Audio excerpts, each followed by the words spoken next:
ভিডিওটা একটু দেখেন। বাহিরের মিস্ত্রি আর আমাদের বাংলাদেশের মিস্ত্রির মধ্যে পার্থক্য কাহাকে বলে। আপনি ভিডিওটা শেষ পর্যন্ত দেখলে তাহলে আপনি বুঝতে পারবেন। দেখেন বাহিরে মহিলা মিস্ত্রি, এই মহিলা হইছে একজন টাইস মিস্ত্রি। দেখেন তার প্রতিভা কাহাকে বলে। দেখেন মানে একা একা কাজ করতেছে, মানে কোনো হেল্পার ছাড়া।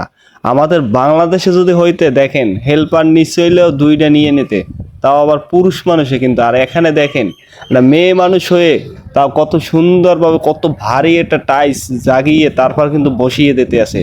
মানে তাও দেখেন তার কিন্তু ট্যালেন্ট আর সেই বুদ্ধির মাধ্যমে। ভাই রে ভাই, মানে অবাক করা একটা বিষয়। মানে বুদ্ধি কাহাকে বলে, মানে প্রতিভা দেখানো তো লাগবে। দেখেন একা একা এত বড় ভারী কাজ, এটা কিন্তু অসম্ভব ব্যাপার। ভাইরে ভাই, একটা হেল্পার হইলেও কিন্তু লাগে।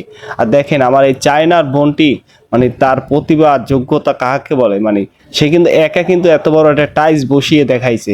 ভাইরে ভাই, আমাদের বাংলাদেশে যদি পুরুষে যদি হইতে ভাই নিচে হইলে দুইটা হেল্পার লাগতে কিন্তু। আর দেখেন আমার এই চায়নার বোনটি কিন্তু একা একা কিন্তু এত বড় একটা ভারী টাইস একা একা বসিয়ে দিলে। দেখেন কি অদ্ভুত, মানে তার কিন্তু নিজের কিন্তু কৌশলের বিষয়। বাইরে ভিডিওটা বেশি বেশি করে শেয়ার করে দেবেন। মানে আরেকটা যদি আমাদের বাংলাদেশের টাইস মিস্ত্রির চোখে জানি পড়ে, মানে এই কোয়ালিটির ভিডিওগুলো দেখেন, মানে তারা তো অল্পতে যে কোনো কাজই শেষ করে দেয়। ভাইরে ভাই, ভিডিওটা শেয়ার করে